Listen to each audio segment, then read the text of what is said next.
come up. Thank you. Good morning, I'll be everyone. right here. Sure. Those of you I haven't had a chance to meet yet, I'm Jody Roby. I am a true Bostonian, born and bred, lived here pretty much all my life. Live in Natick, Massachusetts, which is about 20 or so minutes away from here. And just want to welcome you again, and hope you've enjoyed your time in New England. I've had more people than not say Bostonians are much nicer than they expected, so hopefully you've had that experience. That's good or bad. We're not New Yorkers, just kidding. And really, I'm so excited for this session today. Just a couple of quick points before I do the introduction. If you could please make sure your cell phone is shut off, and I guarantee this is going to be a session that you're going to really remember. So just to digress for a few minutes, if anyone was at the dance party last night, you probably met my daughter Jordan, who looked at your name tag, asked your name, potentially other questions like what number your house was, how many letters in your name, and what time it is. And Mary has had the pleasure of working with Jordan for the last couple of years. And as I've gone through the sessions, I know that there's a lot of folks here that have transition years coming up, myself included. Jordan's going to middle school. And we will be having Mary as our rock and teacher we've had the last few years. So I just wanted to tell the story of 2 years ago, almost exactly, when I was getting a new special ed teacher who I didn't know, who was new to the district, who I didn't know knew what ACC was. We just got a diagnosis pretty recently. I sent my long email with the links. I got no response. Very upset. Find out I had the wrong email address. I go in the first day of school. I go in the day before, because we always do a run through the day before school starts. I'm sure everyone, if you don't do that, huge recommendation. Let them sort of see their desk, see their locker, meet the staff, even if it's the same school they've been going to, kind of reprogram. And I met Mary, and I said, nice to meet you, and here's Jordan, and listen, she's got ACC, we really benefit from schedules and picture schedules and snap. She said, yeah, Jordan's going to write her schedule. Could you just start? She's like, yeah, she's going to do that. And from then, our journey has been in a whole new world. So I can't, without being emotional, I can't say how much Mary has really, really helped our family. Behavior was a pretty significant issue, and we did have, we're at the point with this last year, she didn't even have the behaviorist or the behavior tech. She was the one in the class that was on the path and on the schedule, and a lot of that has to do with the strategies here today. So I'm so glad you're all here to hear a little snippet of the benefits I've had for the last 2 years. So without any further ado, Mary Gavin.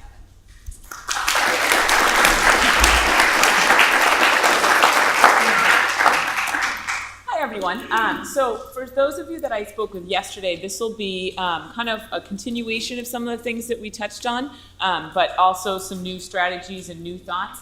I have lots of things that I love to just kind of pass out so that you can kind of see what I'm talking about, so that you can actually have examples.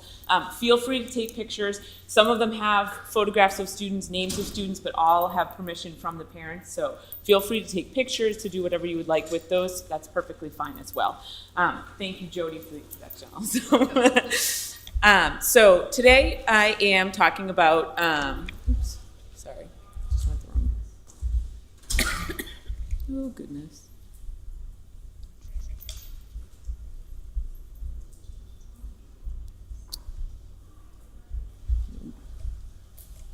Sorry. Just went the wrong way. I don't know. It went from the end instead of the beginning. Yeah. There we go. All right.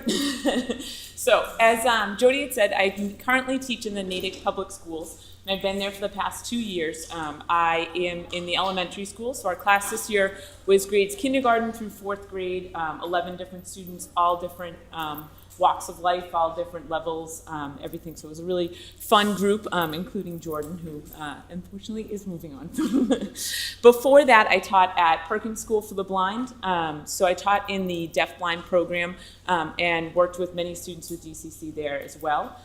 So I've kind of had a wide variety of students that I've worked with. Some are nonverbal, some are verbal, some are academic, some are non-academic, some are, all different levels of schools. I have a master's in special education with a concentration in deafblindness, and then I'm also a TVI, so teacher of the vision impaired, and I'm currently finishing up a certificate in administrative licensure. I'm married with a stepson, and I call it my puppy. I said yesterday, he's actually almost 7, so he's not a puppy anymore, but he'll always be a puppy in my world. But I said it was jarring the other day. We went to get his nails cut, and they made me sign off because he's officially a senior dog now. So he's not a puppy, but he'll always be one for me.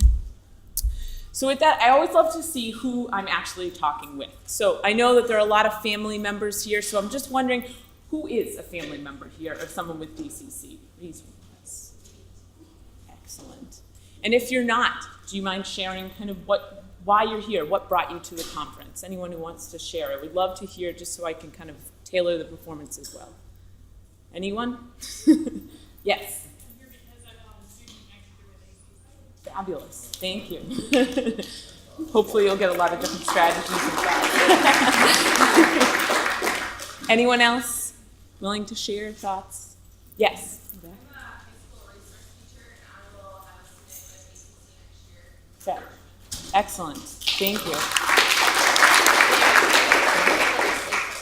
Yes, there's also seats all the way up in the front. If anyone wants to have a seat up here, feel free, come on up. Don't be shy.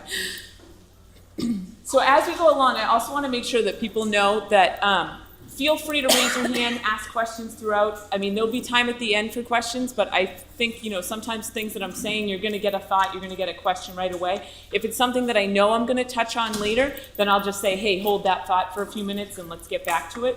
But feel free to raise your hands. If I don't notice, kind of wave them around. It's a bigger room, so I might not see you. But I definitely want to have this as interactive and helpful as possible for everyone out there as well. So feel free. So I was talking yesterday that there's a website at the University of Maine right now that their education and human development kind of goes through a very clear set of ways that DCC could affect somebody. And I think, especially for a new educator who is not familiar with it, it's a great source to kind of direct them to, because it's very pointed, it goes through a very bulleted list, so you can see exactly different ways that it may affect every student. It doesn't affect every child the same way, as everyone knows, but this is a way that you could kind of say, hey, these are ways that could possibly be affected by something with DCC. So it's a great resource for people to go to, and I like to kind of just start by going through. And everyone who has somebody that has DCC, these are going to be familiar for you. You're going to, I'm sure, be nodding right along. So they break them into different areas, which I really like as well. So you can kind of see health, you can see behavioral, you can see communication, you can see all of that kind of information as we go through. So again, as I said, probably sounding very familiar, but in health, vision impairment, low muscle tone, early feeding difficulties, high tolerance to pain, sleep difficulties, seizures, hearing impairment, and elimination problems, including constipation. So it's going to sound familiar. A lot of students are having this. I see a lot of heads nodding, a lot of yes, So think about these and how that's going to affect everyday life for a child in a classroom and out in the community. Developmental includes delays in activities such as sitting, walking, riding a bike, speech and language difficulties, especially with expressive communication, clumsiness and poor motor coordination, and delayed toilet training. Again, very familiar for everyone, but think about how this is going to affect your day, affect your life, affect every aspect of things within school.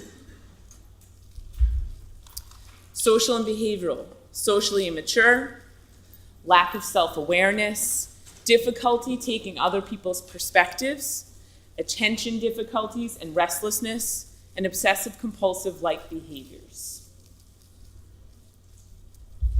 And finally, some cognitive and communication characteristics. So, misinterpret nonverbal communication, difficulty with complex tasks, abstract reasoning, and problem solving. Difficulty imagining consequences of your own behavior, and difficulty with slang and sarcasm. These are things that are in an everyday world. So these are things that are more difficult for somebody with DCC, and they're things that, as an educator, as a parent, as somebody that's working with someone, you want to always have these on the forefront of your mind so that you can always be making strategies to change. So these are some similarities to autism that are seen through some of the research. So when you think about autism, the three main areas that they say typically are signs of someone with autism are that they also have communication difficulties, both expressive and receptive. They have social difficulties, and they have repetitive behaviors or self-stimulatory behaviors. Again, we just went through all of those characteristics, very similar to the way that somebody with DCC might present. So these are some different studies that they've kind of done. I tried to find articles that if you go online, you can get full copies of the texts. So I have the names of the articles at the end, and then there's a resource slide at the very end that I'll make sure that you can see, so you can take pictures to see exactly where you can get them. But this way you can actually get a research that you can get access to. You don't have to have university access. Yes. Yes, I think it should be up on the website eventually, is the, yes. Probably not for the next week or two, but Yeah. there'll be a follow-up email and any of the presentations will be up on the website. So there you go. So the first one is the agenesis of the corpus callosum and autism, a comprehensive comparison. And in this study, they took a group of students of teenagers through adults with ACC, and they took some with autism, and they tried to match them up for gender, for age, and for handedness, so that they could make sure that it was a similar population that they were working with. And according to parent report and kind of the school reports, they said that approximately 8 out of the group, which was about 26, were showing signs of autism. But when they did more further study with it, and they kind of tried to actually do a full comprehensive evaluation, only 2 to 3 out of those 8 actually had autism as a diagnosis. So what we're seeing is that a lot of students might present similar to someone with autism, but it's just because of those social difficulties or because of those communication difficulties. So what I'm going to try to work with you is to show you that although there are similarities, there are strategies that you can use in the classroom and you can use in the community to help a student be successful. And in the long run, it doesn't matter whether that's that diagnosis of autism or it's that diagnosis of ACC, what's going to work for them are the strategies. So I want you to remember that the diagnosis, yes, it's important, it's something that you need to know, but more so, you need to know those strategies and you need to know how to apply them in as many different contexts as possible so that you can help the children to be successful. So in a second study, they were showing that 39% of the students with ACC that they tested exceeded clinical cutoff for social problems, 48% for attention difficulties, and a high percentage of having difficulty with emotion recognition, understanding, sarcasm, and interpreting.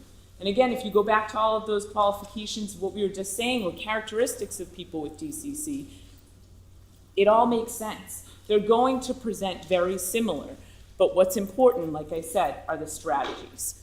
So although the research is very, very, very crucial, I'm not a research person myself. I love it. I love reading about it. I love seeing it. So I want to talk about the hands-on kind of things that we're going to work through. So some of this is similar to what we talked about yesterday for those of you that were there. So feel free to, if you had any thoughts that were burning overnight and you want to get them out, feel free to let me know.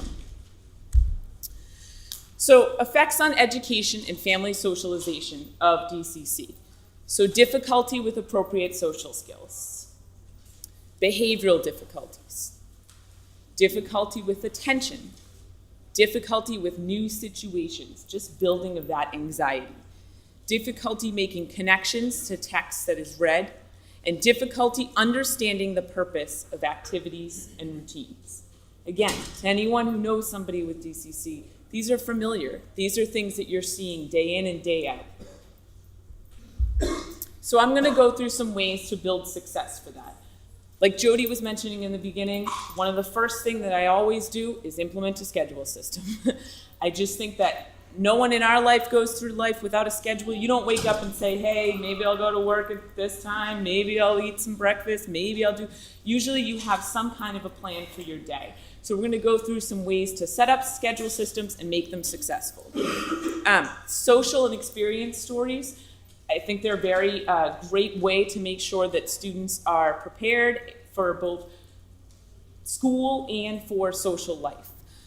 Reinforcement, practice in social situations. I think that is a huge, huge thing. The more practice that you can give, the better. And advanced preparation for new activities. And kind of my mantra for everything is just repeat, repeat, repeat. The more exposure and the more repetition that you can give a child, the more likely that they're going to be successful in the long run. So schedule systems. Because of anxiety, attention difficulties, completing full days, classes, trips, etc., it can be difficult. We need to be able to provide them with a plan, with an understanding of what their day is. For me, it's really overwhelming for someone to say, hey, I'm just going to take your hand and I'm going to lead you through your day for the rest of the day, and you're just going to follow with me. I would be so overwhelmed and so terrified of what you would be taking me to. And I can fully understand, and I can fully process, and I can fully see everything that you're doing. I can watch myself be walked through from place to place. And students at DCC might have a visual impairment or a auditory impairment, or they might have any other kind of impairment that doesn't make sense to them as you're pulling them from one place to the other. So it's really important to have them be a part of their schedule system and them be a part of the information that's going through. So schedule systems provide a student with information so that they know where they're going to go, when they're going to go, and what will be happening next. They help to break down difficult tasks into small steps. So if your student is not somebody that likes to go into the bathroom and have to do an entire bathroom experience, well then don't just say we're going to the bathroom. Break it down so they know. You're going to walk into the bathroom, we're first going to do this, we're second going to do this, third we're going to do this, next we're going to do that. Break down tasks that are more intimidating for somebody. If you're saying that, now you have to go and make your lunch, well, they don't even know what that entails. If you can say, first we're going to go in, we're going to get some bread, then we're going to do this, it makes the task doable. It's not as scary for somebody. So it's a great way to use these schedule systems within a task like that. Schedule systems, they provide predictability, they increase independence, they increase compliance, and they're built-in communication starters. And for the most part, if you make it a visual schedule, they allow for those visual changes. So rather than just saying, oh shucks, gym class is canceled today, you can actually show them. They can make the change. And I think that's one of the most important things, is trying to see that they make those changes. So the more involved you can have a student in a schedule system, the more successful they're going to be for it. So I was saying yesterday that one of the big things is that you first want to think about where your student or child is. And schedule systems can happen anywhere.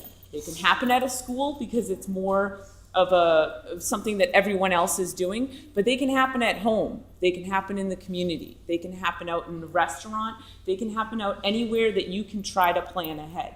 So the more repeatable and reproducible you can make a schedule, the more likely it's going to be successful. So if you make a schedule that's so advanced and so time-consuming to change, it's probably not going to get used as much. So you want to make a schedule system that a student can access and that they can make changes to, that it's easy for them to access. So I have different examples here of schedule systems that you can kind of see. One of the first levels that I always like to start with is an object level. So if you aren't sure if the child has an understanding of a photograph or a symbol or words, you want to start with something very simple. So if I'm going to books and it's time for book class, I'm going to hand you a book. And I'm not going to hand you a book that's meaningful to me. I'm going to hand you a book that you understand. So I'm going to say, hey, it's time for books, and maybe your favorite book is The Very Hungry Caterpillar. Well, then make The Very Hungry Caterpillar the symbol that they're going to bring to books to sit down with. Don't give it something that you know is important. If they eat lunch every single day out of a blue bowl and you hand them a red plate for a symbol for lunch, it's not going to mean anything to them. use whatever they use so that it makes more sense for them. As you move along with the schedule, you want to try to move into things that aren't as cumbersome. So you're going to start with an object because it's the most concrete, it's what they use, but maybe then phase to a picture of that object. Then you want to move towards a symbol of that object. And then you can move into the written word or things like that. So I have some examples here just so you can kind of see. But one of the first symbol schedules that we use is for a student that is beyond objects and just starting to move into pictures. We take actual pictures of the staff. So occupational therapy, kind of a difficult concept for a child. How do you say this is occupational therapy? Because what I might say they do every day in occupational therapy is not what somebody else says or what's actually meaningful to the child. If I ask an occupational therapist, what's the most important part of your session? They might say, it's definitely when we get the pencil out and we work on handwriting. But to that child, the most important part of that thing is when they get to go on the swing in the beginning of that session. So you don't know necessarily what's the most important part. So a great way to do it is to try to have a picture of that actual staff member. So for this child, we usually will set it up on a board for her. We record on a very easy, these are so inexpensive, they're about like $20 for about 4 or 5 of them. And you can record so easily. There's a record button right on the back. You just change it and say, OT. And then when she comes over to check her schedule, there's a picture of OT and there's a voice output so that she can kind of see exactly what and where she's going to be going to from there. I can pass these around as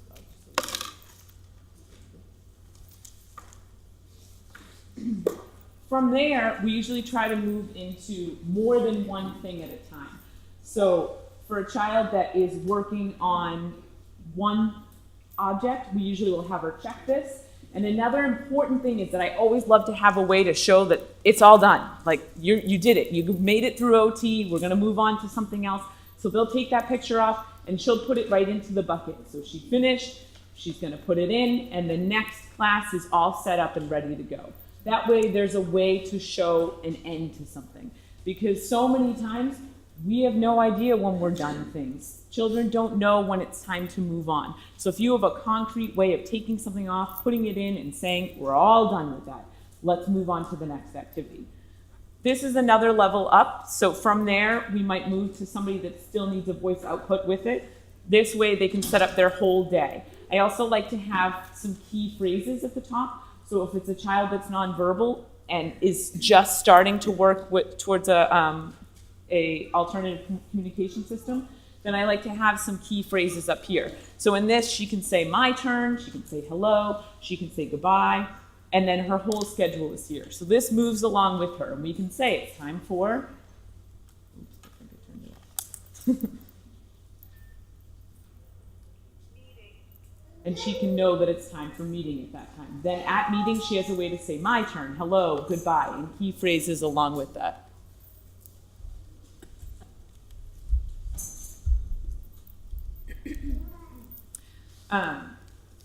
Another level of schedule systems are, this child would set up a whole day using symbols.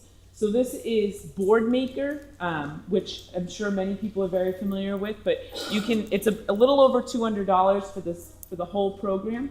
But once you have it, you also have access to what's called Boardmaker Share, which is wonderful. Basically, parents, family members, educators across the country are inputting things into Boardmaker Share that they've made.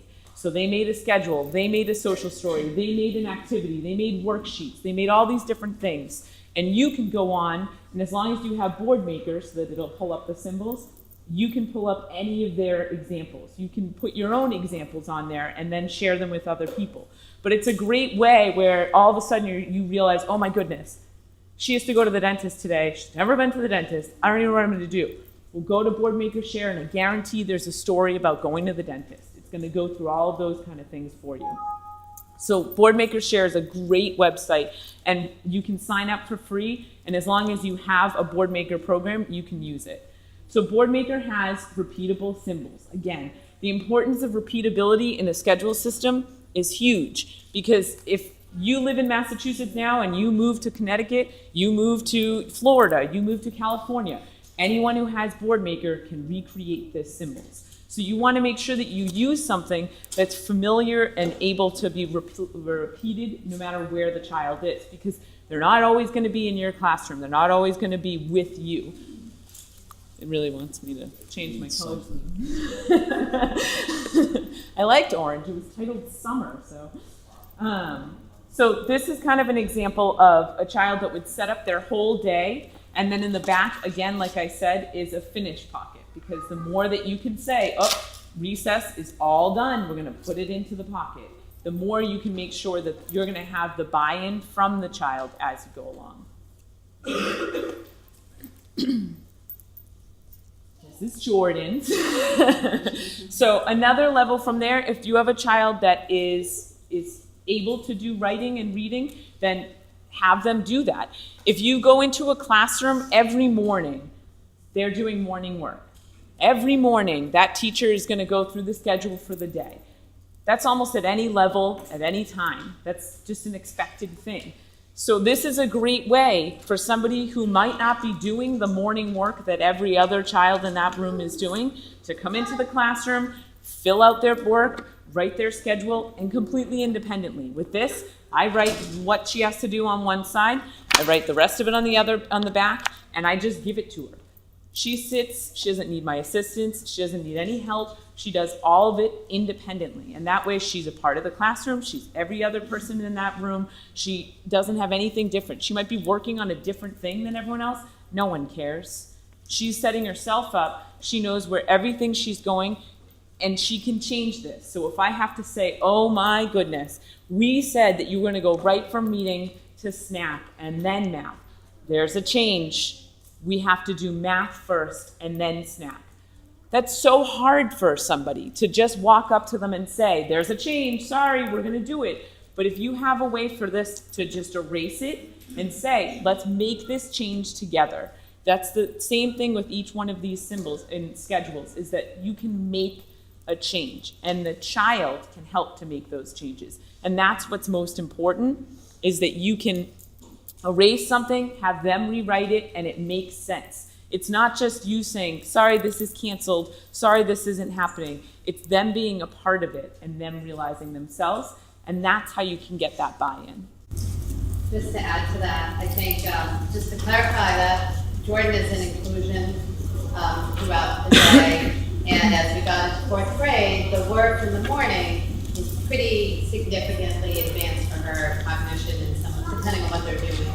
And this is a great way for her not to lose that inclusion time and not be distracted, and she's doing her own work. And she knows that schedule better than anyone. This stuff, when Mary's in the IEP meeting, she's like, no, you know, this is the plan. And really, it's made a huge difference, because for her and for many of your kids, the transitions were really the hardest thing. It wouldn't be that she loved school. It wouldn't be that it didn't even matter if it was going to go eat cupcakes. Like, it was just, if she wasn't mentally prepared for that, then you have just a downward spiral, and that can throw the morning or throw the activity. And having the control or having the choice, and we've done that for schedules for even within therapies that at times were tough, like OT, when they were really pushing her.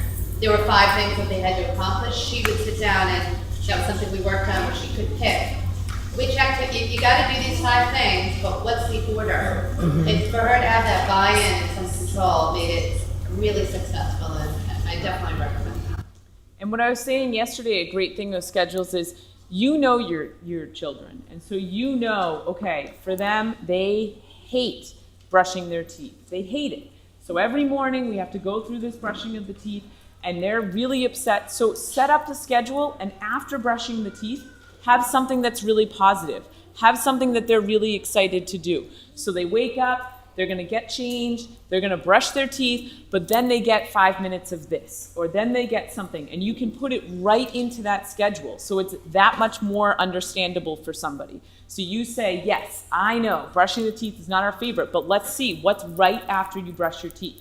You get this. So if you can get through brushing your teeth, then you can build to this. And it's a great way to use schedule systems so that you can kind of, we say that it's like a sandwich effect. So you put preferred activity, less preferred activity. And the more you can do that, the more you can the more you can build success from that child, because they want to move on to that. And as long as they see in their schedule, okay, they're gonna give me things I like, then it makes those things that they don't like a little bit more possible and probable. So also within that are that you can break down the actual tasks themselves. So on this here, I have a child who is not a big fan of washing his face. So rather than saying, go in, wash your face, that is such a huge task for him. And for him, he'll just come in, he'll go like this, and then he'll walk back out, and he'll be like, I did it, I did everything you wanted. So a way of doing this is that you can break down that task into some pictures as well. So this goes through every single step that he has to do. And it's 14 steps. Who would think that like washing your face involves 14 different steps? But if you actually want to get full buy-in and full steps and have an actual face washing success, this is something that you want to break down. And for him, he doesn't mind as much now because it's a very achievable thing. He looks right at it, he says, 1, turn on my water, and he'll hit the water, and then he'll look at me. 2, wet my hands. So he can go through every single one of these steps, and it increases his independence. So instead of me sitting there being like, no, you didn't wash here. No, you didn't do this. I can just send him in. And right now, this is relatively new, so I point to each one as we go along. I'm not even gonna need to do that soon. I can just hand him this, and I can just say, go wash your face. And I know that this is gonna be something that he's so familiar with, he can go through every single step. And some people, this is gonna be visually way too overwhelming. So break it down, cut them into strips, put them in a book form, so you just look at one thing at a time. So for him, I know he can handle having 5 steps on a page. Some people won't be able to do that. So break it down, make it as simple as possible so that they're looking at one thing that just says, okay, turn on the water, great success, turn the page. Okay, wet my hands, great success, turn the page. Make it so that it's achievable for them. So things can be adapted as much as possible.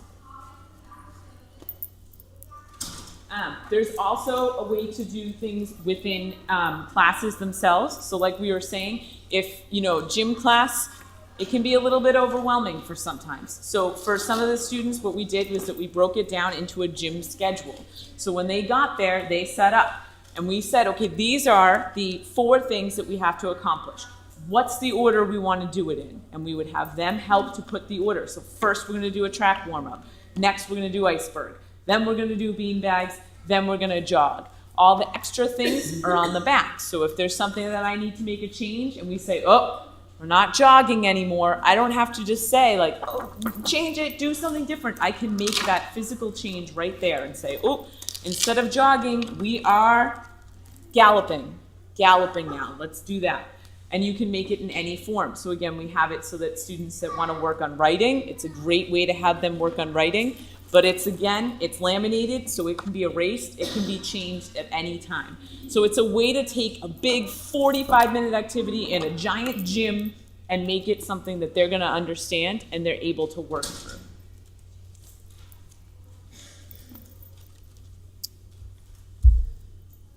So when to use it, like I said, there's so many opportunities for schedule systems. You can use them for daily, you can use them within class, you can transition schedules. So I said, sometimes if a child has trouble transitioning from activity to activity, break that transition down. Don't just say, get up and go to math class. Go through the steps. Sometimes you might feel like you're going overkill, saying like, stand up, push your chair in, walk to the door. It may seem to you like, oh my gosh, this is ridiculous. Why are we going through every step? But for somebody that has trouble processing or has trouble with transitions, it makes it achievable. They don't have to say, oh my gosh, I have to get out of this room, I have to get to a math class, I don't even know where math class is. All they have to focus on is stand up. Okay, I did that. Well, that wasn't that bad. Now, push my chair in. Well, I did that. It makes this something that's scary and overwhelming, and it breaks it down to something that they can do. So you're going to the doctor's office, don't just say, get out of the car and go to the doctor's office. Say, let's get out of the car. Let's just close the door. Let's walk to the lobby. Let's sit down in the lobby for a minute. Let's go from the lobby to the elevator. Let's go from the elevator. Break it down so it's not this huge, intimidating task that they have to go through. Break it to something that's possible for them. Special activity schedules within lesson activity schedules, field trip schedules. Field trips are so wonderful for us and so overwhelming for students because it's not the everyday situation. It's not what they're used to. So as much as possible, I said most field trips, it's not the first time that a class has ever gone on that field trip. They're usually field trips that have been going on for years. So there's somebody in the school, somebody in the community that knows exactly how that field trip's going to be laid out. So last year when we were going to the Freedom Trail, that's like the most overwhelming. You're basically saying, yeah, go downtown and walk around for 5 miles. In the 100-degree weather. Yes, yeah, because it's always in the end of May, beginning of June, so it's hot. So rather than saying that, we said, let's break this down. We knew every single stop that they were going to go on. We printed out pictures of every single stop. And then it's a game, and it becomes more independent. And it's not a teacher saying, okay, we're going to this now. They know. They can say, we're going to the State House. And then they can show their friends, and they can say, hey, let's find the State House. And it's a game for everybody else. So all of the students in the class become involved, because everybody likes to know where they're going. And most children don't know every stop on the Freedom Trail. So if you have a visual and you have something that can bring in general education peers, it's a great way to build success in this child's life. Because for that student with DCC, they're the leader now. They're the ones with the map that nobody else has. They're the ones saying, hey, this is where we're going next. Who knows where we're going to happen after that? What's going to happen? If you can create that success for them and that moment of being a leader, it's a great way to build some positive rapport between peers and between staff. Doctor appointment schedules and community outing schedules. So, important things to remember. The more independent that you can make a schedule system, the better. So if you have to be overly involved in setting up a schedule system, it's not going to be the greatest schedule system for that child, because you want to be able to say, okay, next is this, and they can just find that symbol. If you have to find every single symbol forever and ever and ever with them, that's not going to increase their independence. So make sure that when you're using pictures and you're using symbols and you're using whatever, you use something that's meaningful to them. So make sure that it's their modality. So if you put them into symbols and they don't have that level of understanding to understand what a symbol is, then step back. Because the point of a schedule system is to build a success and build acceptance from that child. If they don't understand what you're trying to tell them and what you're trying to say, then they're never going to buy into that schedule. And that's the biggest thing, is getting that buy-in. Provide a way to show that they're finished. Provide a way to make changes, like I said, and whenever possible, make them portable, because if you have this huge schedule system that has to be carried around with them, it's not going to be possible when you're going out to a restaurant or when you're going to doctors or the dentist or to a wedding or to something of that nature. Social stories, I'll kind of touch on these quickly as well. I think it's a great way to prepare a child to go out and to be successful in an endeavor. So for Jordan and another student that are moving right now into the middle school, we wanted them to be successful. I know that the middle school, the whole 4th grade travels together to the middle school, and they take a big tour of the school, and it's great and it's wonderful and it's such a bonding experience. But that is not how Jordan was going to learn and understand what middle school was. So for her and for another student and for any child that I think that needs that time, we took that trip by ourselves. We took a picture in front of every single thing that we went to. I mean, literally every door, every person. We were grabbing, lunch ladies, nurses, like everything we could get a picture of. And then we brought it back, and I said, okay, let's make a book, but I want this to be your book. In my mind, I would probably have it go in the order that we went, or probably say, you first walk into an office, that should definitely be the first page, and the second page should be the nurses, because they're the next step. That's not what she wanted. She knew who was important to her. She knew the order she wanted. I just put pictures out, and I said, what's next? and she chose what she wanted to put in there, and now she has her middle school book. So all summer long, she can look through this book and she can say, oh, my nurse next year is going to be this person. My office is going to be here. My classroom teacher is this person. And then when we went with the whole 4th grade, it wasn't overwhelming, it wasn't scary, because we'd already done it. We had already reviewed it. We read that book that morning. We knew everything. Now she was an active part of the classroom. She was able to focus on being with everyone else because she had already done that. Yes? Stop me if you're going to answer this later. When you make these, how do you, this is really low level, how do you print these out and get these laminated? I mean, these look Sure. wonderful, but part of this is permanent. Right. So some of them, it's change it around. I mean, this, how do you make this? No, that's a great. So on BoardMaker, you can make any way that you want. You can make those boxes as small, as large, as anything that you want. So you can make them rounded, you can make thin lines, you can, everything that is actually programmed in BoardMaker is all your own kind of playing around and deciding. So you decide what size symbols you want, you decide everything that you want based off of what the child may need. So for me, in order to make them more permanent, I laminate them just because I think a paper copy, it doesn't last as long. And with a laminated one, with any writing, you can erase it, you can do things like that. So laminators are, if you go to BJ's or Costco or anything like that, they sell laminators, the individual laminators, for $20, which is ridiculous. When I worked at Perkins, we had laminators all over the building, and I was allowed to laminate anything and everything I wanted. And then I went into the lovely world of public school, which is a little bit different. And we had a huge laminator that you had to laminate, a page this big, and it was thin laminating paper, and it was kind of wispy, and it wasn't a material that was going to be great for kids that might have a behavior while they're holding it, that might, try to eat it, that might try to rip it, might try to do all these things. So we got our own classroom laminator, and then you can buy these laminating sheets. You can get them at BJ's or anything like that, or on Amazon. I think they're $7 on Amazon for like 500 sheets. So you can get it pretty affordable in the long run. And Kinko's, you can always, or Staples or any of that kind of stuff as well.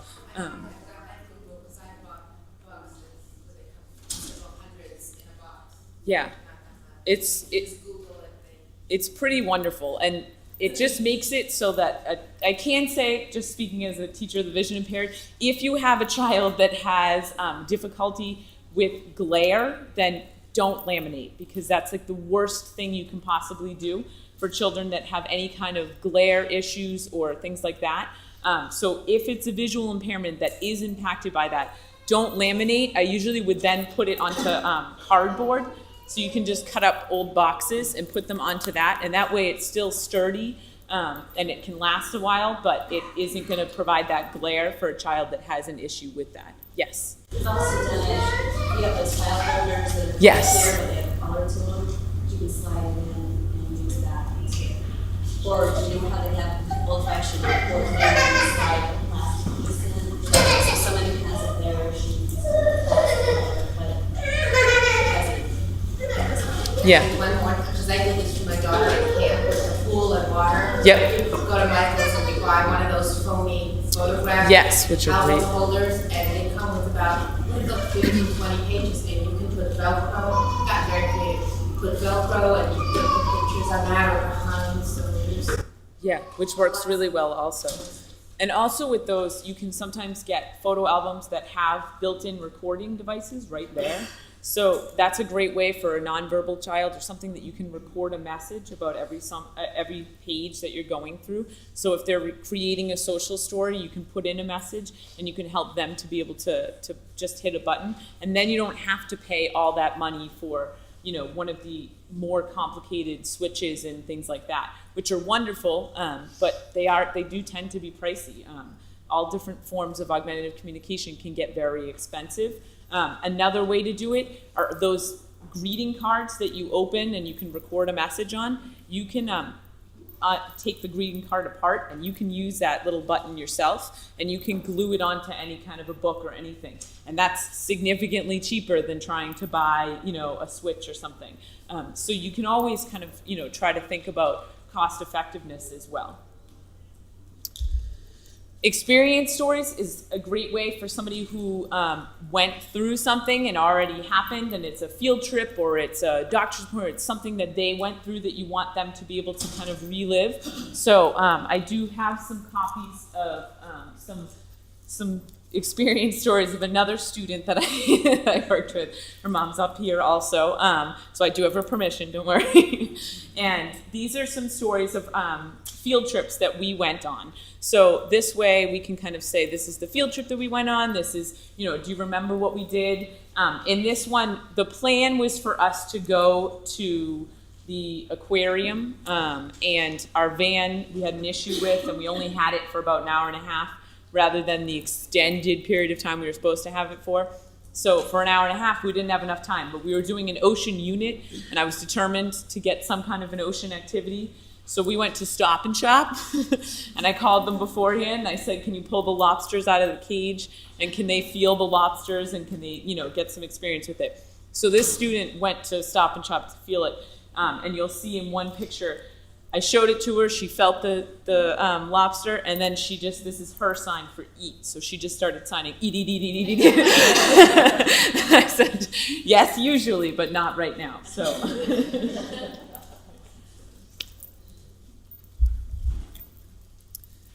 And as I was saying yesterday, another great way for experience stories and social stories is a great way to kind of do emotions. Emotions are so complex and so hard to understand. And we always say, how are you feeling? You feeling happy? You feeling sad? You feeling? Those are so complex and hard to understand. And we said in the beginning when we went through everything that they have difficulty kind of understanding where other people are and picking up on facial cues and things like that. So this is a great way to go through and say, what does someone look like when they're sad? Let's go through pictures of what you look like when you're sad, what mom looks like when she's sad, what dad looks like when he's sad, what random people on the internet look like when they're sad, and make a book of it so that you can say, let's look at this person right now. Does it look like they're ready to have a conversation, or do they look a little bit sad? Yes? All right, let's not move into that conversation right now.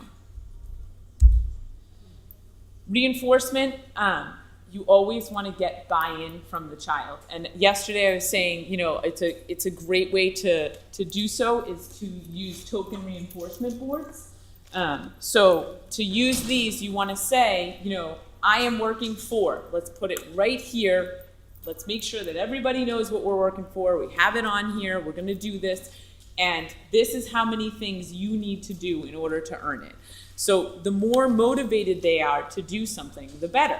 But you want to make sure that you phase this. This can't be how the rest of their life is, because eventually they're going to get into society, and society's not going to say every 5 things that you do, I'm going to give you Hello Kitties, and you're going to get, a cookie or an iPad or this. So it's a great way to build success, and especially for a child that doesn't have intrinsic value to work at this time. But you want to always build towards getting to that level. For this child, we also put their kind of rules at the top. So that's another great way to reinforce what is expected. So I'm working for this. I have to get 10 different things in order to get there. And these are my rules. I have to have quiet hands. I have to sit. I have to listen. I have to have a quiet voice. And I need to do my work. So it's just a very concrete way of showing them exactly what's expected, how many things you're going to do, and what they're working for. But again, make sure that they're working for something that they are motivated by, not that you are motivated by. So a preference assessment is a great way to do this. And you also want to make sure that you use as many different levels of sensory as possible. So don't only use, things that they can eat. Don't only use things that they can play with. You want to make sure that you have all different types of things. So things that they can listen to, things that they can feel, things that they can taste, things that they can smell, anything that's motivating for them. So there's great preference assessments that you can go through where you list exactly what they're motivated by. And you can test these, you can work through them, but make sure that it's what they're motivated by, number one. And number two, make sure that you have it. So don't promise them something, get them to do the work, and then say, oh, we actually don't have that game. Let's pick something different. Yes.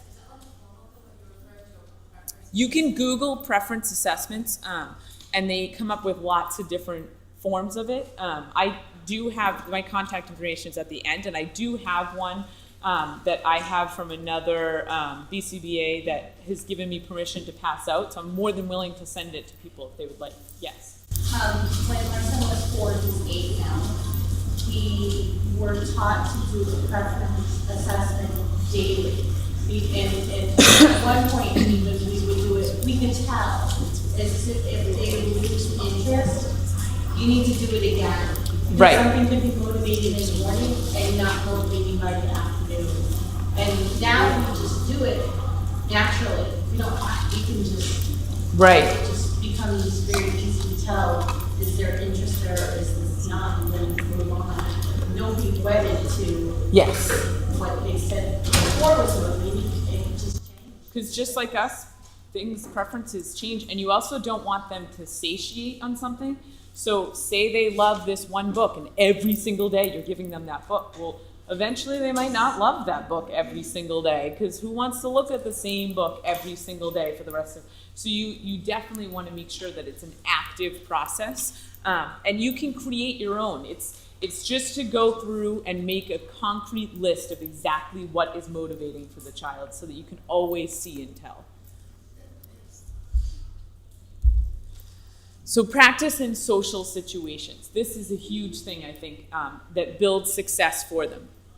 So you want to provide a child with some approximate scripts for common topics. So if you have a child that maybe is going into a bus line every day, and they are having some difficulty because the bus line is long and it's very frustrating because you don't understand what you're waiting for. Sometimes the bus is there right on time. Sometimes the bus is 25 minutes late. Sometimes you're the first person in the bus line. Sometimes you're the last person in the bus line.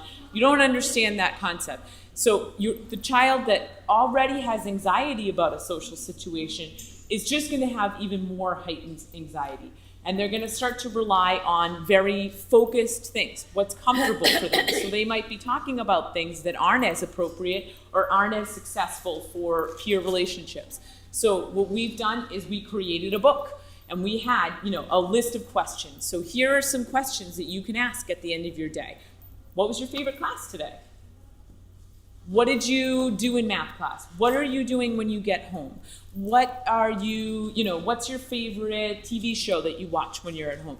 Things that a typical anyone else would be having a conversation with, they don't come as naturally. They're not as easy to think of. So if you can help to kind of script those conversations, and yes, maybe they have a book at first, but what does it matter? People have books all the time. So for most children, they'll look at their book, they'll reference it, they'll go and they'll be more comfortable phrasing those questions and asking those things in the future. And the more you can practice those social situations, the more likely they're going to be successful. So don't just say, okay, you're in the bus line, go talk to people. Let's say, okay, let's get your bus book out. Hey, can you ask this woman a question? Let's go over. We'll practice this. We'll make it something that is natural and something that they're comfortable with. We're not going to throw them into, the doctor's office and just say, start talking, start doing this. You want to make sure that they're practice situations that they're okay with. So they're going to Girl Scouts. Let's talk about what might happen at Girl Scouts so that they have some conversations. Because what we said before is that they have difficulty with expressive communication. So why not provide them with the tools by practicing those situations beforehand? Then also trying to create things like lunch groups. So there's the lunch bunches or conversation groups within classes. So that's just pulling somebody out and having, with an adult, kind of facilitating, having that successful moment where, your child might get very focused on talking about, the chairs in the room. Well, that's not what everybody else wants to talk about. So let's try to have an adult facilitate the conversation and say, what's something else we can talk about? And then let it go for it and see how the conversation goes. But the more you can have those kind of scripted and practiced conversations, the more likely that you can build success. Advanced preparation. So whenever possible, you want to practice an upcoming situation that's coming up. So you're going to a restaurant. This is one thing that I think is so overwhelming, so typical, because how often do people go out to eat? All the time. It's so overwhelming for somebody that has anxiety, for somebody that has a visual impairment, somebody that has a hearing impairment, somebody that has difficulty with a lot of sensory information coming in, and then we put you in a restaurant and there's hundreds of people you've never met before, and there's all this food you don't know what you want to eat, and there's all these lights that are different from what you're used to, and there's this person walking over asking you what you want to eat, and it's all things that are unfamiliar. And even if you've been out to eat, every restaurant's different. So practice with them. Pull up that menu. The menus are online. Get the menu ahead of time and say, okay, these are the 7 different things on the kids menu that you could get. What do you think you're gonna wanna get? Okay, let's practice that. I'm gonna come over and I'm gonna say, what would you like for dinner today? And you're gonna say chicken nuggets. Okay, let's practice it. Let's get a voice output that you can hit so that you can say, I want chicken nuggets, please. I want this. I want, practice sign language if you need to. But practice that situation so when you get to the restaurant and there's this random person and there's lights and there's noises and there's everything, it's familiar. You're not reading a menu to the child in a crowded, loud, noisy, lights are all different. You're not then saying, what do you want to eat? Do you want this? Do you want that? This is what we have. If you can practice that beforehand and give them that experience, you can build success as they go along. Having picture symbols, so if it's a nonverbal child and you don't think that they'll be able to have it, then get pictures of, generic, most kids' menus are pretty familiar, there's chicken nuggets, there's some hot dogs, there's some hamburgers, So get those pictures so that they can just hand that to the waiter or waitress. The more that you can have them involved in the restaurant process, the better, because it's something that happens all the time. But it's very unfamiliar. You don't, at home, you just get your meal delivered to you. You just get that thing that comes to you. So it's not something that comes natural, and especially if there's already anxiety around it. If you're going somewhere that you can try to get a video of, and put it up there. If you're going to the circus, don't just throw them into the circus. Show them what might happen at a circus. YouTube is wonderful for this. You can just say, circus videos, clowns, elephants, tigers. You could go through every different aspect of a circus and preview it with a child. Because the more you can preview that time, the more successful they're going to be, because things aren't as new and scary and overwhelming, because they've kind of seen this before. They can say, oh yeah, I remember when the elephants came out and the person was on it. This isn't as scary as, somebody who doesn't understand everything that's going on, and all of a sudden animals are running on stage and you think it's wonderful. But for somebody that can't process that, they might need that time. So it's always great to preview. Show them pictures from the year before. So field days, they're wonderful. They happen all the time at schools. They're so great for building school pride and everything. They are so different than your everyday schedule. You're used to coming in, you're used to going to math class, you're used to going to a meeting, you're used to doing all this. Now you're outside, there's stations all over the place, you're supposed to play games, you're in different clothing, everyone matches, everyone looks the same. So it's a very overwhelming time. It's great, it can be really successful, it can be really fun. But again, trying to make a schedule beforehand so somebody knows what's happening at field day. Get a hold of that person and say, hey, we're coming to field day. What's the plan? What are the stations? Can I make pictures of these? Can I provide this for my child beforehand so that they are successful? And if they've done it before, have them review pictures from the year before. So do you remember this? Last year, we went outside. We were the orange team. We did this, we did that. So the more you can provide pictures and evidence of them doing things, the better. Doctor's appointments, so overwhelming. And again, they're just confusing. They're not what is everyday life. They're not what you're used to. But They typically have a very specific routine. You come in, you might get weighed, you have to change into a gown, you have to do this. So the more you can make them expected and explain things to the child, the better. Having pictures, having things that can be changed as you go along, it's going to help the child to understand. So for this child, it used to take 3 to 4 people for her to get a blood draw. They'd have to hold her down. It would be an extremely difficult procedure. It's something that's hard for parents. It's something that's hard for the doctors, the nurses, the staff. It's hard for everyone to watch your child have to go through this. So what they started trying to do is to tell her, this is what's going to happen. This is what we're going to use. This is how it's going to happen. This is what is expected of you. And at this point, she doesn't need anybody. She doesn't get restrained. She doesn't get held. She's able to go in, to understand the process, and to get a blood draw successfully. And it's not scary, and it's not overwhelming, and it's just by giving her the information. And sometimes, again, it sounds like you're doing an overkill. You're saying, okay, this is what's going to happen. You're going to sit down here. You're going to put your arm out. You're going to do this. But the more explicit you can be, the more likely that you're going to get buy-in. And I always tell doctors when I get there, because I've gone in a lot of appointments with students, and you get to a doctor's appointment and the doctors have, 7 minutes to spend in that room. And so they're trying to go as quickly as possible, and they come in and they're like, all right, give me the hand, all right.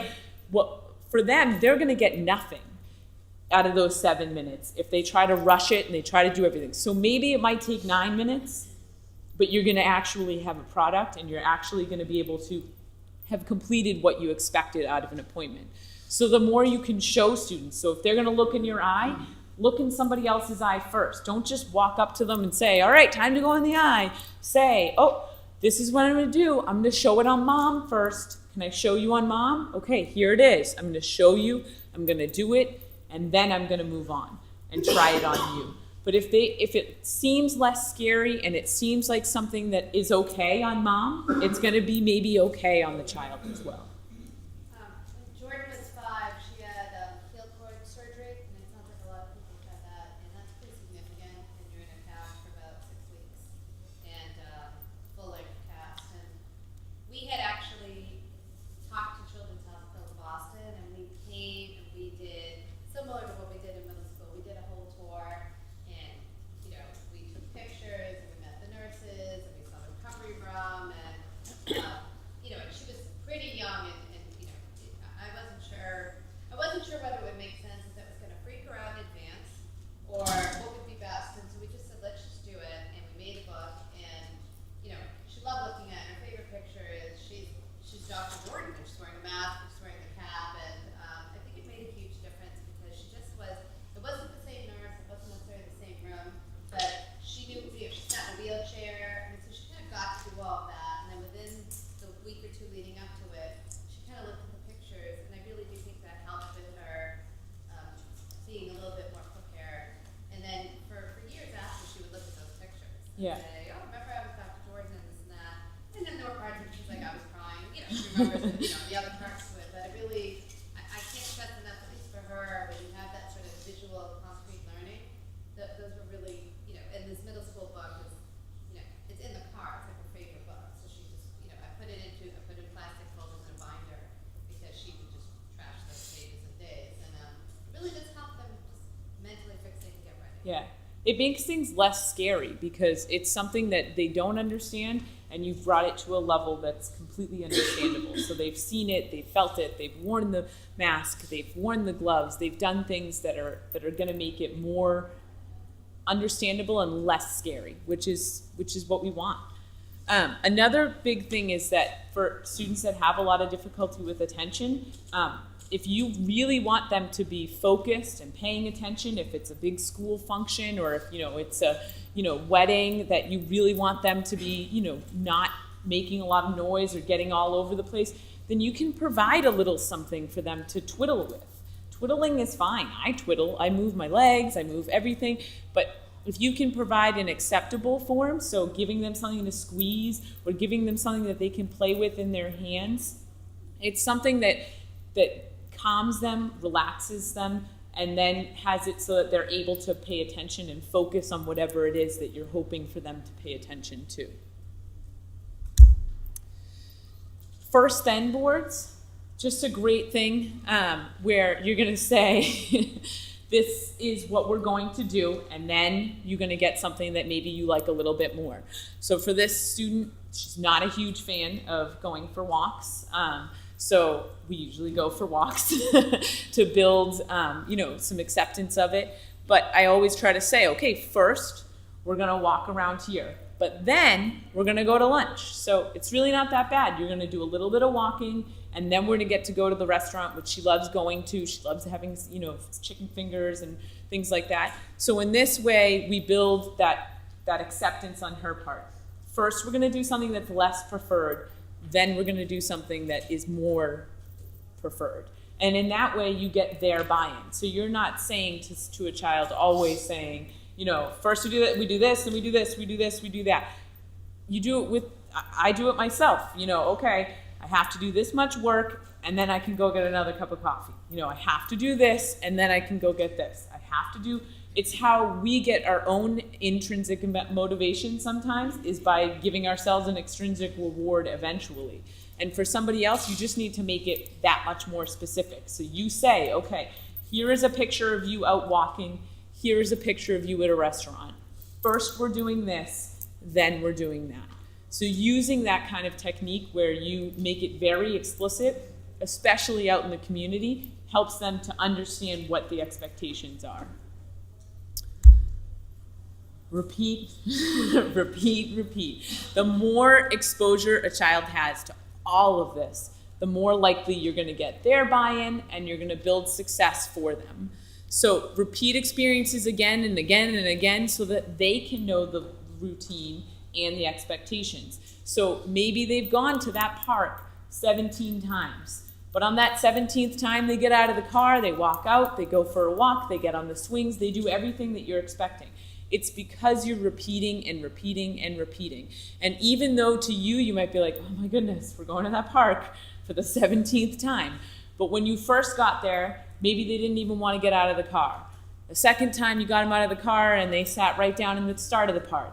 The third time they did this. Eventually, you're going to get an expectation of what I want to happen when we get to this place. So when we go to a restaurant, you need to walk in. So there's going to be those times, and I'm not saying that there won't be, where you are sitting there saying, I must look like the worst parent, caregiver, teacher, anything, because this child is sitting on the ground and they're upset and they're angry, but getting through that moment and showing them that there is an expectation and saying, okay, yes, it's loud in this store, it's hard to walk through it, but we need to.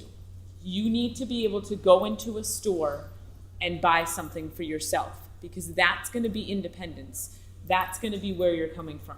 So getting to a point where you can say, it's okay. I had the worst trip to Target today that I've ever had. But next time, it's going to be a little bit better because I didn't say, okay, forget it, let's get in the car. Let's just take them, it's too hard, it's too this. The more you can get through those moments where you say, my goodness, this was the worst trip I have ever had, the more likely that trip in the future is going to be a little bit more successful. Yes. Sure. What if a child gets so anxious, wants to do it, gets so anxious, but then has developed an essence takes like with the voice. I don't know sometimes if I'm actually saying, you know what, that lets you get out of doing that. So it's like, right. You just said, am I like the worst mother because I'm making you going? Or should I take you home and try again? And then just keep trying it until that. I mean, I think it depends on if it's something like a tic that you could work through, where clearly it's building some anxiety, and we might say, today we're only going to get to the door of that store. So we have to get to that door, and you might be upset, you might be angry, you might be this, but we're going to, because eventually it depends on the activity. If it's something that you don't think they're ever going to need to do in life, then don't necessarily push through it. If it's a one-time thing that will never happen again, but if it's something like going to a store and you want to build that independence, you want to keep the child safe, you want to keep them, secure and safe in what they're doing, but you want to build those steps. So sometimes if I know that it's going to be really hard for them, so going for a walk in a park is something that I know is going to be a part of, life, and you go for walks, you walk outside, you do things. So for this child, we literally, the first time I said, you just have to get to the gate. If you get to that gate, we'll go to the restaurant. And then the next time I just stepped it up a little bit. Okay, we're gonna go in that gate and we're gonna walk 10 feet up to that bench. We can sit on the bench and then we can go to the restaurant. The next time I might say we're gonna walk a little bit further. So this is a child that hates going out for walks, and she did a 1.9 mile walk with me recently. Like she can do it, but we had to do it in those incremental stages, keeping her safe, remembering her integrity, but making sure that we challenge her at the same time. Yes.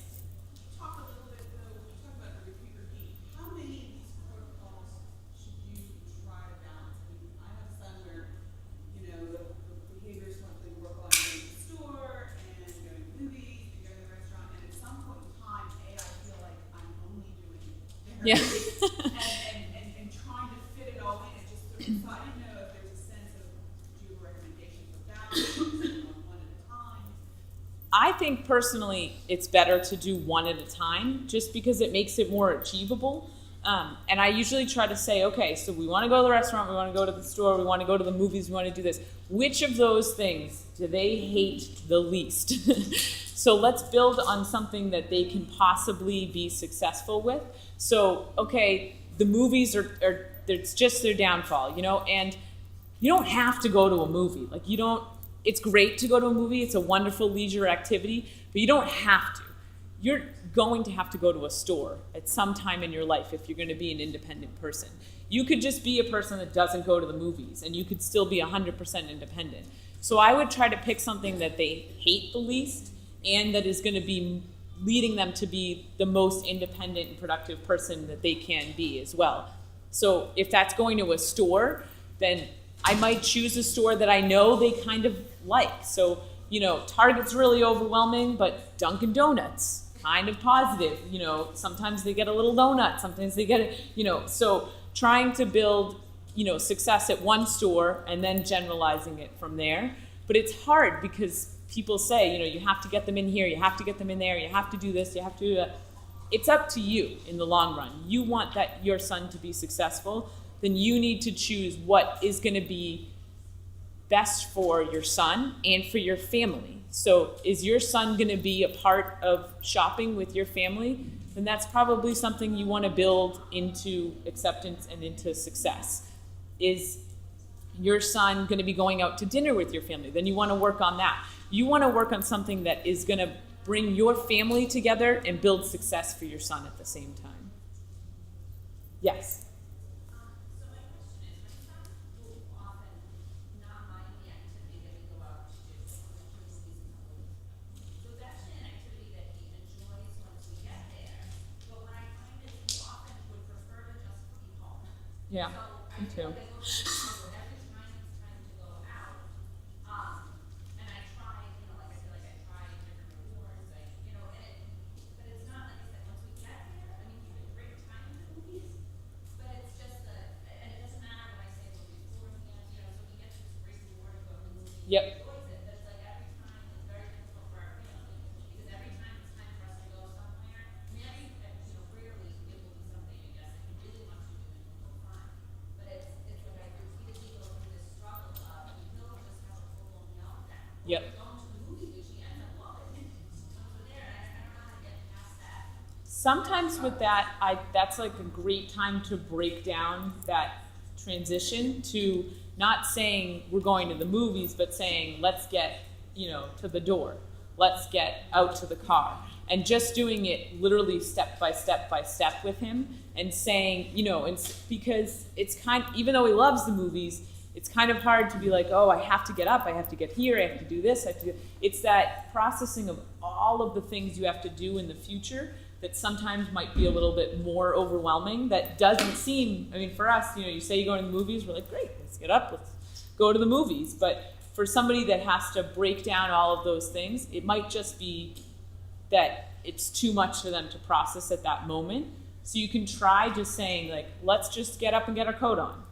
Let's just get out and go walk to the door. And even like kind of writing down the steps for them so they can see it. And he can then say, okay, I can do this. And then eventually you can phase that out. You don't have to do it for every trip that you're going on, but just making it more achievable than saying like the long-term goal, kind of saying, let's just get ourselves into the car, right? You love the car, let's go to the car.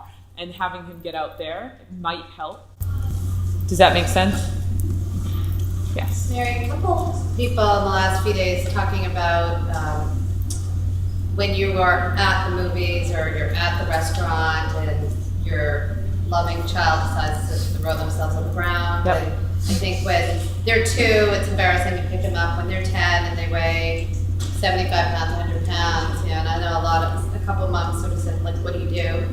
And, I say I'm going to tell Miss Gavin, I'm going to run out now. And that works. And I'll use that as long as I can. But, what would you recommend? I know it's hard not knowing the kids, but are there some strategies, is the tough love like we're just walking away and then they're screaming and making more of a scene? Is it whispering and saying, I'll sit here with you? I mean, I know it's different for every kid, but Right. I think if there's any points, I think that would be useful. Sure. I know that I try, and this is probably the hardest thing that I ever have to do, I try to let that meltdown happen. Because if I pick up the child and I move the child, then they just learned that if they're upset and they threw a tantrum, they'll get picked up, they'll get carried out of the room, and everything that they didn't like before, it ended. So why not try that again? It's hard. It's the hardest thing in the world to sit, and I can't tell you how many times I've been in a situation where, and people judge you and they make comments, and they, you just have to know that you know your child and you're doing the best thing for them. So again, keep them safe. If they're going to hurt themselves, get them out of the situation. You don't want them to hurt themselves. But if they're safe and they're having a tantrum and they're yelling and they're screaming, yeah, it's awkward. It's going to be really hard. And you can say, I'm really sorry. It's like on that airplane when the child's screaming and yelling, there's nowhere to go. There's nothing to do. You apologize. You say, I'm really sorry. And you try to wait it out. Because if you show a child that you're going to wait it out and they can be upset and they can and then when they finish, try to teach them an appropriate way to say it. So if they finish yelling, they finish screaming, and then they, realize they're not going to get out of it, so they're staying in the restaurant, then you afterwards say to them, okay, let's talk about this. You felt really frustrated. You were really mad because you wanted a Coke and they brought you a chocolate milk. I understand. Let's talk about a way that we could do this. Let's try to say, I want a sign finished if they're nonverbal. Let's try to have, on the corner of your table, an all done button or an all done picture if they're nonverbal. Or let's teach them the language to say, I want a Coke, not chocolate milk. Let's teach them an appropriate response to this. But like I said, it's definitely the hardest time to sit through and watch and to hear comments and to, for me, it's a little easier because usually I have an ID on me and I can say, I work for this school. If you have concerns, you can call that person. But you have to be comfortable in your own self and know that you're doing the best for your child and you're keeping them safe. And yes, it is hard and it is something that a lot of other people are not going to appreciate, but it's the best thing for your child at that moment. And if it's a wedding and you're right next to the bride and they're throwing a tantrum, then maybe moving them away. But if there's a way to get them through that moment, it does help in the future. Any other questions or? All right, so this is the last thing is that I'm just thinking that maybe we could try some practice. So at your tables, if you can think of a situation that you want to bring your child to, and using all of the strategies and thoughts that we just kind of went through, think of some ways that you might approach that situation a little bit differently, and then we'll do some sharing for anybody who's comfortable. So I'll give you about a couple minutes to try that, because we're running out of time.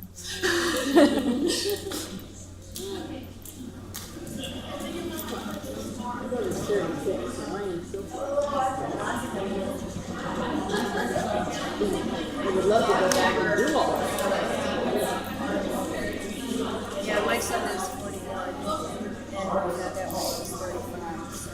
Okay, we didn't find out. We get starting head, well, just learning these things, but there's still some things. But I just try to attend everybody. We had success the first semester, and we didn't have success because everything wasn't in place the way we wanted. And so, I think it's still valuable for them to break down tasks or get some help with breaking down tasks.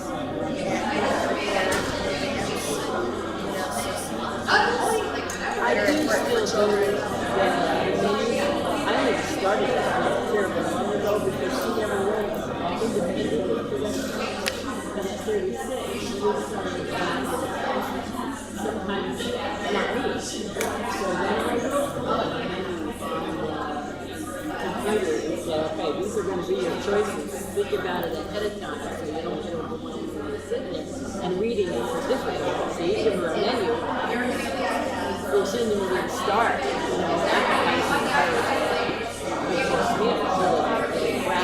grasps it, but not fast enough. I can do that. It does help. It does help relieve the anxiety. It's on what I want to do. Even if I just want to eat this category, I know I don't eat fit, so I don't have to look there.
We'll spend about 1 more minute.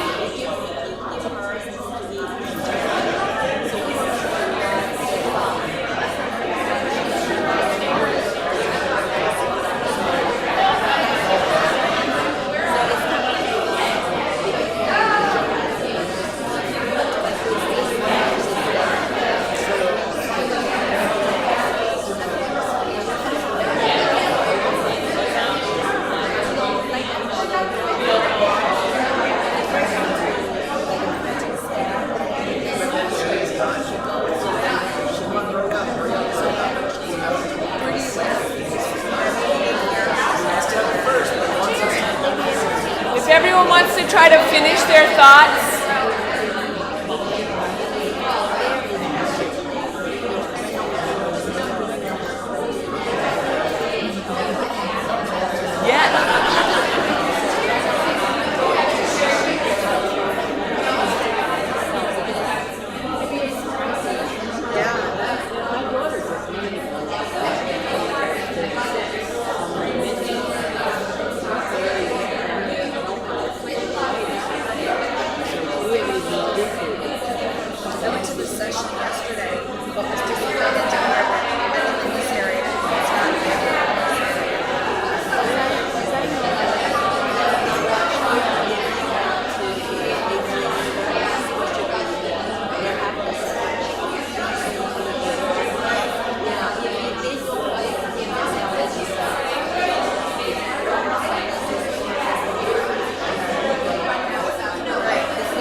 finish up your thoughts, we're just going to turn attention back up here just to finish up.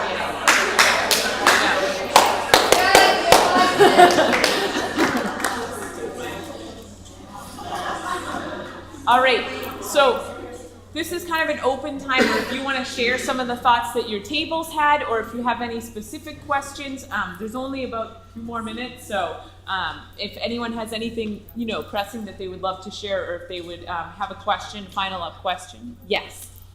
You would say don't make a change from a bad behavior, so kids start tantruming, or my son has a bad habit, they said. But if it tells you all done, but you are really 1/3 of the way to the task, you really do need to get the blood runner, you really do need to do whatever it is. Yep. How do you balance that in life?